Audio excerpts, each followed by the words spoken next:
Ladies and gentlemen, please welcome Head of Operations, Heather Gramco.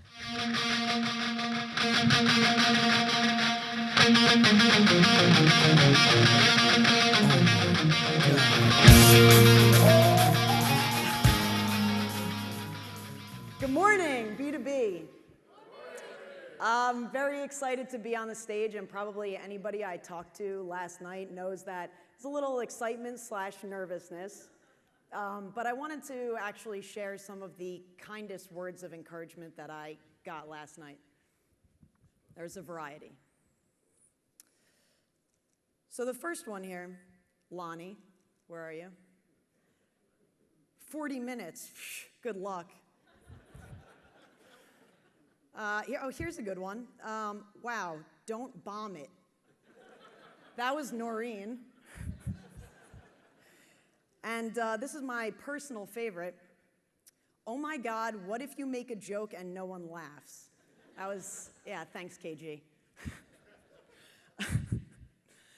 So I wanted to just start with the basics here because my team is still fairly new to B2B. I've been in the role since June, so what is that, about 9 months. So just to start with a little bit of who are we. So me personally, I've been in B2B for about 7 years. I worked for 6 years under Jonas Tannenbaum in hospitality. Similar capacities, so operations, strategy, a little bit of business development in there. So it was, I don't want to say a smooth transition, but I had a foundation of knowledge coming into this position, a little bit of our go-to-market strategy. I knew some of the internal key players, our channel partners. And pretty soon after I was hired, my first order of business was bringing on my right-hand man, Justin Medanilla, who is in here somewhere. Come on. So Justin believes that he's the most hated man in B2B because he is the one who manages the quotas. But I promise you he's a good guy. This guy's a superstar. He's been on board in his position just about as long as I've been in mine, so we're kind of learning together. And if you don't know him, please take some time to talk to him, get to know him, buy him a beer tonight. Guy's awesome, absolute superstar. And we're kind of a lean and mean team. We just brought on a contractor who works out of the Dallas office. Her name is Sana. She's been on board for a couple months. And then lastly, we have an open position for what we're calling a sellout manager. And this role is going to be so crucial to my team's success in 2019. So I'm really excited about it. I'll talk a little bit more about it when I get deeper into the presentation. But that's our team. That's the who are we. Now, for the what we do, I actually need a volunteer on the stage for this exercise. And JB might not remember this from last night, but he did agree to be my volunteer.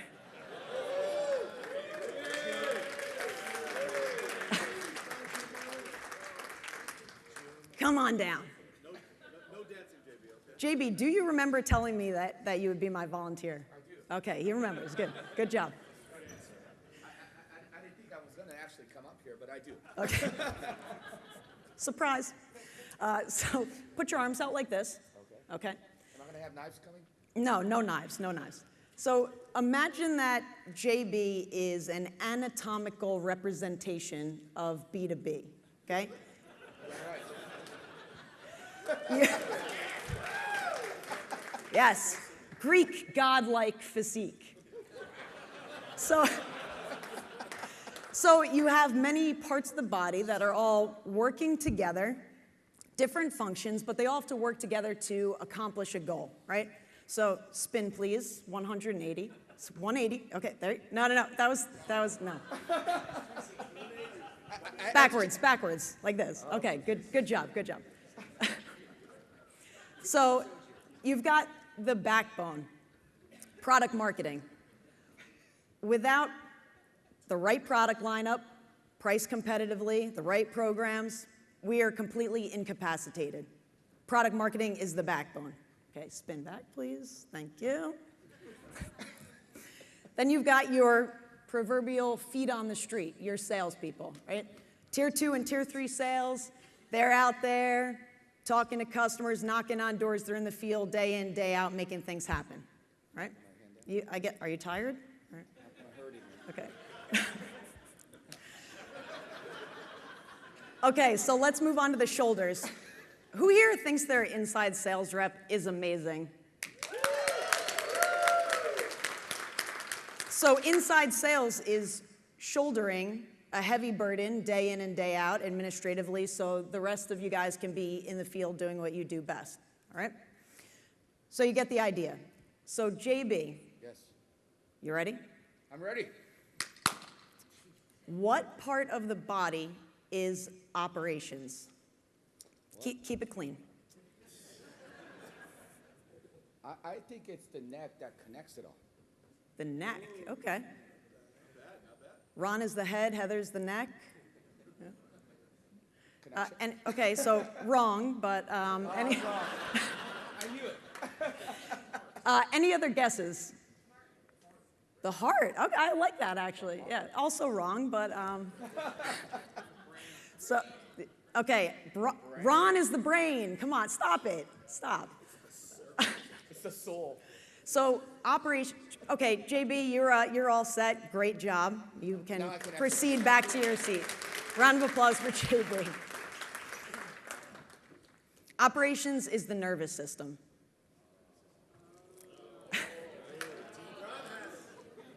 Ron had it? Nice job.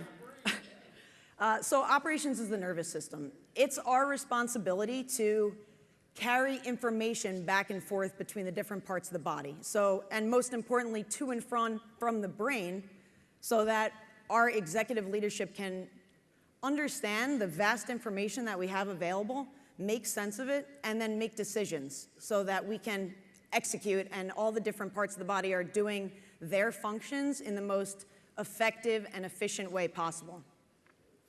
So probably when you think about operations, you think about data, and that's true.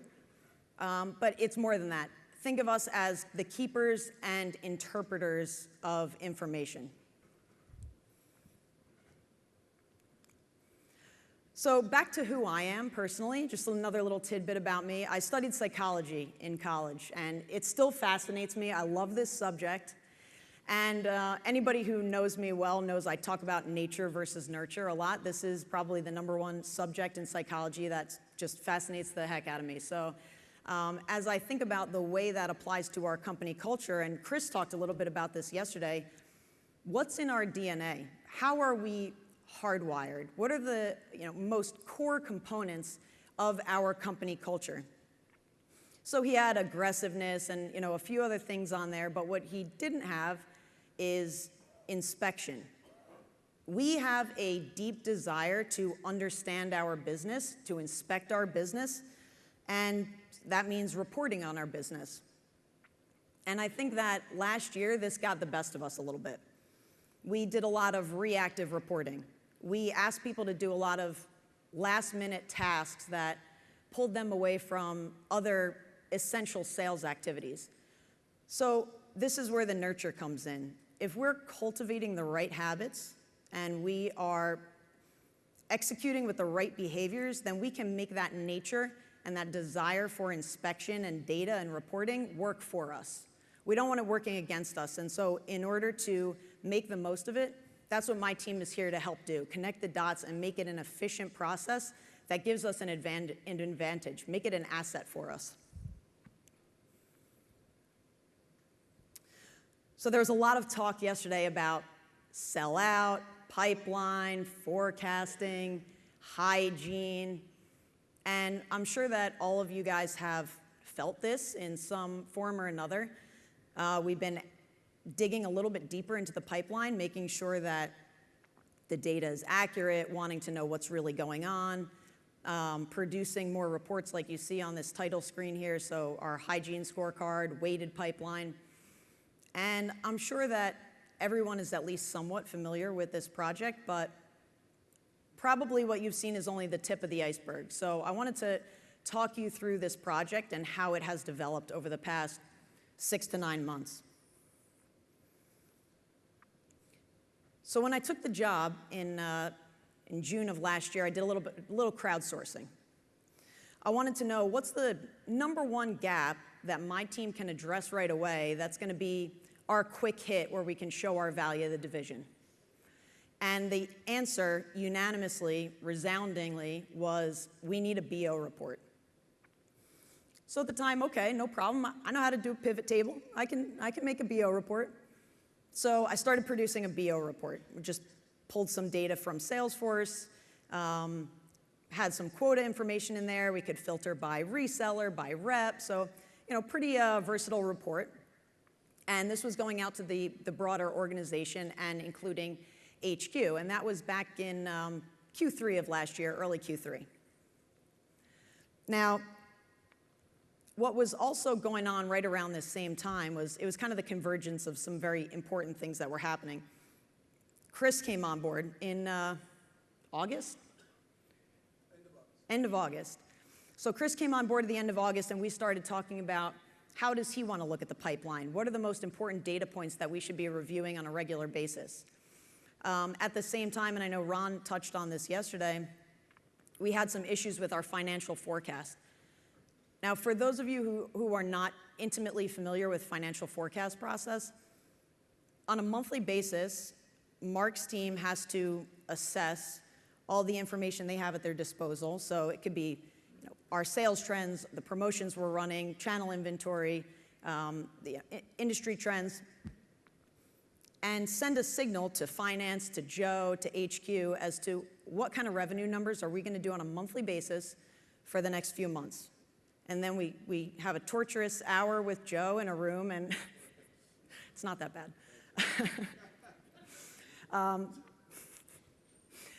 And so we had some issues last year with the consistency. We had some major reductions over the course of several months, and so that raised the question, not just why are you not hitting your numbers, but also why do you not know or why can you not project your business? And then at the same time, as we're trying to strive for these high revenue targets, we're looking deeply into the pipeline and trying to understand, is this the right SKU? Are these rollout dates correct? Is this really a $3 million opportunity? And what we found was that, unfortunately, a lot of that data in the system was just not that reliable. And so that brought us to the accountability piece, phase 2. So over the course of Q4 last year, I worked with Chris mostly, and also heavily with supply chain and the PI team to figure out what are the mechanisms by which we're going to hold individuals accountable for the accuracy of this data. So 2 ways. The first was BO Day, which you guys have probably heard about this. Maybe you've heard about it from your sales director, because we're bringing all of the sales directors on a call on a biweekly basis, and we're running through just the top 30, 40, 50 BOs to understand what's really going on, what do we need to win, is it in the forecast, does the channel have inventory, what distributors is it going to? So kind of very granular and a little painful, but it started a conversation that prompted accuracy in our data. Secondly, hygiene scorecard. And I want to thank you guys for really putting the effort towards this, because we've seen the hygiene scorecard results go from mediocre when we first started running it to almost across the board, it's all green check marks. So you guys are doing a great job. So BO Day is an opportunity-based validation, and a hygiene scorecard is an individually based measure of how well you're managing your pipeline. So phase 2, accountability. And while we're on the topic of accountability, I just want to make a couple comments about building habits, because that's what we're doing here. Who here knows what Juiceless January is, or did Juiceless January? Any takers? So Juiceless January is January 1st, you wake up, it's been a little bit of a rough few weeks, and you decide that you need a detox. And so you're going the entire month of January, no alcohol. Or as long as you can make it. So where's Jenny Shaw? Tell the audience how long you made it in Juiceless January. 18 days. 18? Anybody go the whole month? No? No? Oh, a couple people, actually. So I didn't do Juiceless January proper. However, I did wake up on January 1st, and I thought, okay, I really need to get back on track here. I need to do a workout. I've been neglecting the exercise. So around 2 o'clock in the afternoon, I muster up the energy, and so we were at our mountain cabin in Northeast PA, and Stan and I always go up there for Christmas, New Year's. So, cozy fire, couches, like little open area downstairs, kitchen, dining room, living room, and then upstairs there's a loft, and this is my perfect little workout space. So I'm resolute. I've got my yoga mat on the one arm, and I've got my tablet in the other hand with my P90X workout, and I go up there, start doing my thing. Okay, it's tough getting back into it, and about 15 minutes in, Stan yells up to me, "Do you need me to call an ambulance?" Because literally I was grunting like a wounded animal. It was ugly. But the moral of the story is that it's not easy building habits. It's painful sometimes. That first time back where you're doing it for a reason, and you know that you have to kind of suffer through that the first couple times back. But the reason we're doing it is that it makes us stronger and faster and better than the competition. And so when we talk about building habits with our pipeline and being a little bit more disciplined, please don't cringe at that word discipline. We're doing this for a reason, and there's a value to what we're asking you to do. If you disagree, I'm always open to a conversation about the right way to do things, but the bottom line is that we do need discipline. It's extremely important, and it's going to make us stronger as an organization. So that brings me to phase 3 of this project, which is reliability. So phase 1, visibility. We have access to the data. We're running a report. Phase 2, accountability. We're confident that the data is pretty clean and accurate. Now phase 3, what are we using it for? This is all about reliability, and HJ started to talk about this yesterday, and just to go into a little bit more detail for what that means for the sales side, you guys are inputting data into Salesforce, into your pipeline. That data is not just lost, or it's not just put in the system and not looked at again. Our intention is to interlock that pipeline review process with CPFR, which is, I always get this wrong, collaborative planning, forecast, and replenishment. Yes. Supply chain stuff. So we want the supply chain process to be completely interlocked with the sales process, because otherwise we have two different parties that are doing their own validation process, and they're not necessarily aligned. So throughout the course of this year, and it is going to be a long-term project, about a 12-month project, we're going to be working on what's the right forecasting model where we can take our pipeline and turn that into an actual production forecast where we can tell the factory, build this SKU, we know we need it because this BO in the system says that we need it. So it's a little bit of an oversimplification. It's actually an extremely complex undertaking. I mentioned this new position that I have available for sellout manager. This person is going to take over BO Day and will be hopefully someone who can continue doing the analytics associated with figuring out what's that right model, what's that right formula that's going to take our pipeline and help us tell the factory what we need to build. So you'll continue to see this focus on pipeline, on accuracy, a regular review of our top opportunities, and this is across the board. This is not just a tier 3 effort. So our tier 2 teams own roughly 40% of the overall pipeline revenue. It's not a small number. So when we talk about pipeline and BO hygiene, this applies to everyone. So please be cognizant of what you have in the system that's under your name, under your reseller partner. Make sure you know deeply what's going on. And I'm going to pick on Jenny Shull one more time again. When we started doing this hygiene process, I'm sure that no one enjoys being told, do this, enter this, do this on this date. But Jenny said to me, I know better now what's going on in my territory. I have a keener understanding of all of the different BOs that are in play and what's coming up to close and what do I have to press on a little bit harder. So Jenny, I hope you're going to have my back on this. Ask Jenny, and she will tell you that there's absolutely a value to what we're doing here, and it will make us stronger salespeople. So that's it for pipeline related. I just want to switch to a little bit of a lighter topic here for a minute, which is call reports. So this was Justin's project over the past few months, and I think he's done training for most of you. If you have any questions, I'm sure he'd be willing to do a recap. But what you see in the lower left-hand corner there is a snapshot of what it looks like in Salesforce. So previously, we were asking everybody to do call reports in a Word document, attach that Word document to an email, and send it out via email. And then if the people on that email chain happen to miss it or it falls into a black hole, then it becomes a little bit difficult to dig it up again.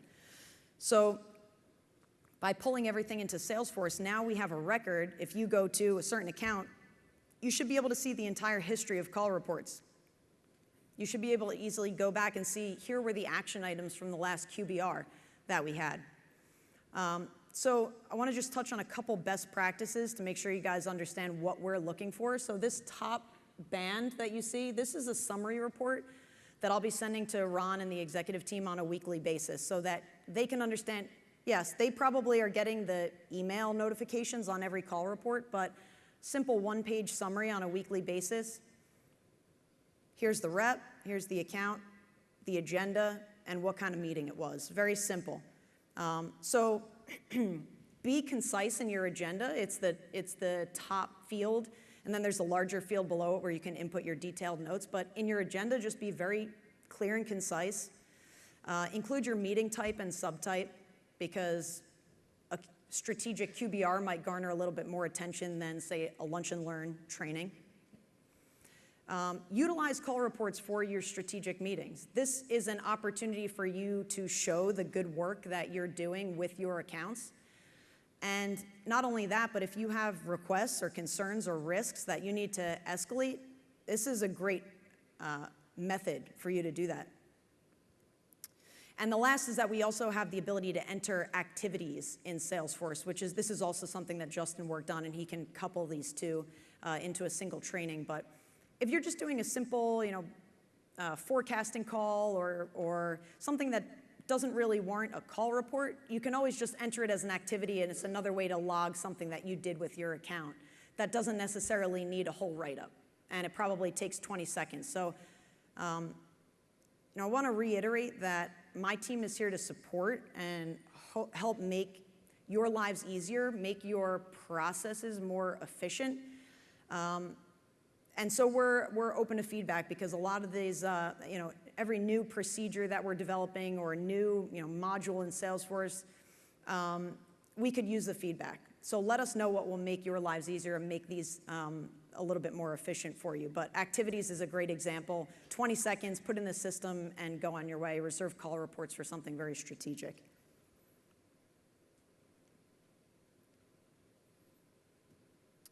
So lastly, I want to just recap my topics here. So first and foremost, consider ops to be a source and a repository for information. We are the nervous system. We're the carriers of information. If you guys have an idea for a way that you want to look at your account's data, an analysis that you want to do, and you're not quite sure how to do it, come to Justin and myself, and we'll figure it out together. We like figuring out puzzles and problems and digging in and finding answers that are meaningful. So let's go a layer deeper, and again, please utilize us. Embrace the data. This is part of our DNA. We love to inspect our business. Please get on board and embrace that process. 3 is understand your impact. When you're entering data in the system, it is utilized. It's not going into the abyss. We're looking at your pipeline. We're looking at your call reports.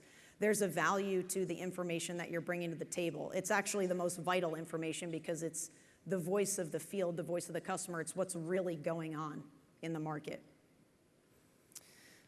And so my last comment I'll make, work hard, have fun. I hope anybody who really knows me knows that I'm passionate both about working hard and having fun.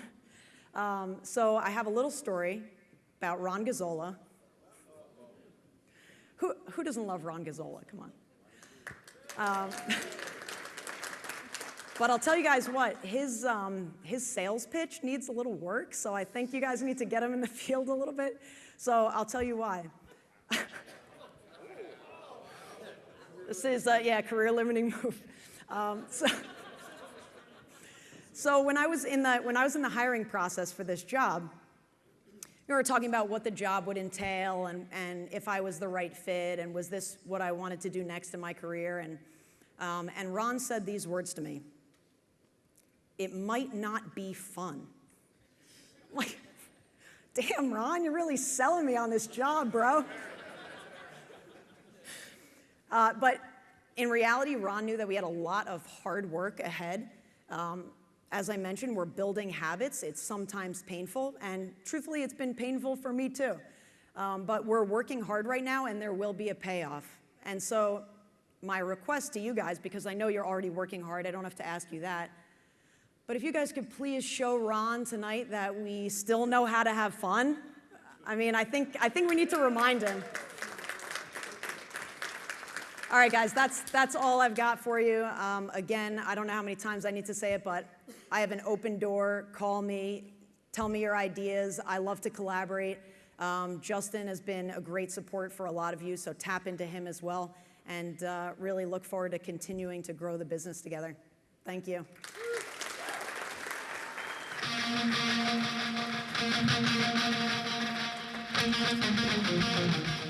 Okay, I almost forgot Samantha's housekeeping here. I knew I was going to forget this. So Samantha wanted me to give the directions as to where we're going next, but I actually have the worst sense of direction out of anybody I know, and even Tom Morris. He's pretty bad, but I think I'm worse. And okay, so I'm going to read this word for word. Go directly to your breakouts. Seaport Tower, 3rd floor. I think that's these elevators right here, but don't take my word for it. Breakout groups are on your badge. The rotations are on the app, and there's also folks directing up there. And there's coffee and snacks available. Enjoy. Oh my